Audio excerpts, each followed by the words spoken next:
Quando a pandemia começou, um dos primeiros animes que eu terminei foi Saikikuzo no Psynan.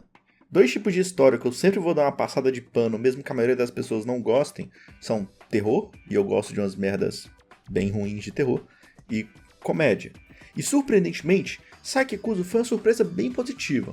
Quando eu falo de um anime que eu nunca falei aqui no canal, eu sempre dou uma resumida muito rápido na história para vocês se contextualizarem. E a de Saikikuzo é muito fácil de resumir. Saikikuzo é um garoto com poderes que tenta viver uma vida normal, mas é impedido pelos infinitos idiotas que o rodeiam. E quando eu falo poderes, eu falo de absolutamente qualquer tipo de poder. Geralmente os poderes são só os convenientes para a situação do episódio, mas incluem clarividência, restauração, teletransporte, visão de raio-x, hipnose, invisibilidade, telepatia, pirocinese e todo o resto que você pode imaginar. A história do anime vai se desenvolvendo de maneira episódica com um ritmo muito rápido. Você pode até se espantar quando descobrir que esse anime de 50 episódios tem uns 250 capítulos no mangá. Mas isso é porque os capítulos são bem curtinhos, então cada episódio consegue adaptar cerca de uns 4 capítulos, que são histórias curtas que geralmente não têm uma ligação entre si. As situações podem variar de Saiki querendo tomar gelatina de café e não conseguindo porque não deixam ele em paz, para depois do episódio focar em Nendo recebendo uma carta de amor e todo mundo achando isso esquisito. Mas existem exceções, obviamente, com alguns episódios que tentam amarrar uma mesma história, como por exemplo, o episódio 21 da primeira temporada, que se passa todo na Inglaterra quando o Saiki quer consertar o equipamento que controla, entre aspas, seus poderes. Eu acredito que o grande trunfo da obra como um todo são seus personagens. Se eu pudesse tirar uma mensagem importante de Saikikuzo, seria o heroísmo, e sobre como ele se manifesta de diversas formas diferentes aqui, através das pessoas que rodeiam Saiki. Nós já estamos muito acostumados a pensar que o garoto com poderes de Deus seria o responsável pela proteção das pessoas. E ele é, mas os demais personagens tentam fazer o possível para ajudar seus pares, incluindo o garoto esquisito chamado Saiki. Começando por Nendo, o garoto mais estúpido que existe. Enquanto no anime e mangá Saiki declara que não pode ler sua mente, no volume 0 lançado bem depois, ele apenas explica que ele consegue ler a mente de Nendo, mas ele simplesmente fala exatamente o que está pensando, então não adianta nada. O volume 0 também é conhecido por ter algumas contradições na forma como Saiki usa seus poderes. Algumas regras são simplesmente alteradas ou desaparecem, mas isso acontece também no anime e faz parte de um certo charme que existe ali. Mas pera aí que já eu volto para falar dos personagens em si. Primeiro vamos falar de outro aspecto. A quebra da quarta parede, ou seja, quando o programa de TV, ou jogo, ou filme, ou peça de teatro e etc. reconhece a existência do público e dialoga com ele, é um recurso muito conhecido. Um exemplo super famoso é o próprio personagem do Deadpool, tanto em seus filmes quanto nas HQs. Agora, Saikikuzo também quebra a quarta parede constantemente, mas eu vejo mais motivos para isso do que simplesmente para um efeito cômico como o Deadpool faz. Saiki, em alguns pontos, se reconhece como um personagem de anime e isso serve para aumentar os problemas que o personagem enfrenta em sua vida. Todo ponto de Saiki como personagem é sobre como ele tem os poderes de um deus, mas não consegue resolver aspectos básicos da sua vida. Há um desafio constante dentro da obra entre Saiki, aquele que acredita que detém os poderes, e os roteiristas, aqueles que realmente têm os poderes. Os episódios, em um primeiro momento, parecem recheados de situações aleatórias e bizarras, mas por um outro ângulo, parece mais uma das formas dos verdadeiros deuses nesse universo brincarem com as habilidades sobrenaturais de Saiki. Isso não torna Saiki super complexo nem qualquer besteira do tipo, mas pelo menos dá um motivo mais interessante para o personagem conversar com o público.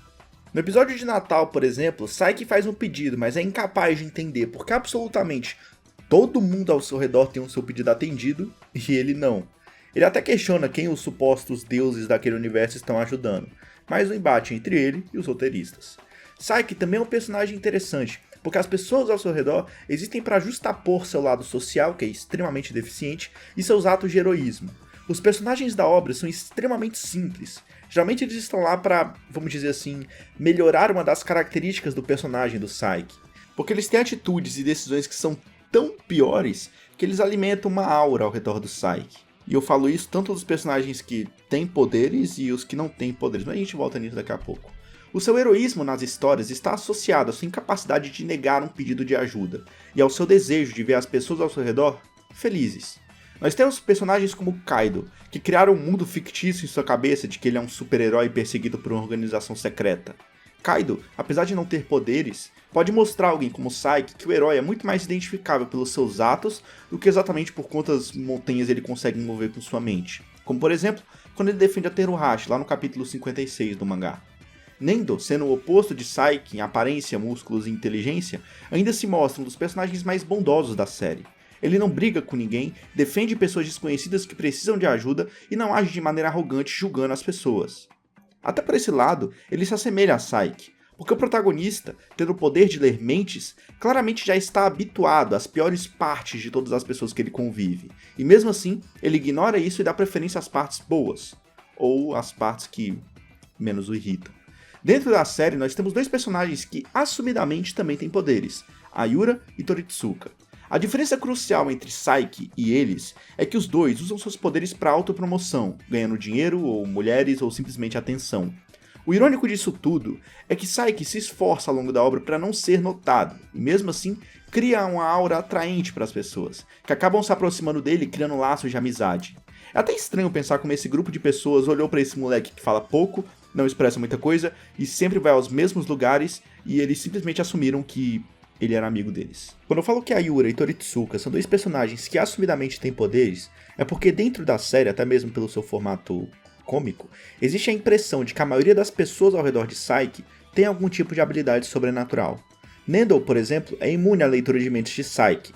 Teruhashi é a garota mais bonita do mundo dentro da história, e eu não me espantaria se sua personagem tivesse sido inspirada em Tomi, e ela claramente consegue curvar qualquer coisa aos seus pés, desde homens, mulheres, até o mundo, visto que ela tem uma sorte inimaginável. E isso segue para todos os outros personagens amigos de Saiki. Agora, eu também preciso falar sobre coisas que eu não gosto. No caso, meus problemas são particularmente com esse cara. Eu poderia reclamar que a animação é muito básica, mas uma animação assim ou assim não é muito bem o que eu procuro em um anime de comédia sobre um garoto entediado.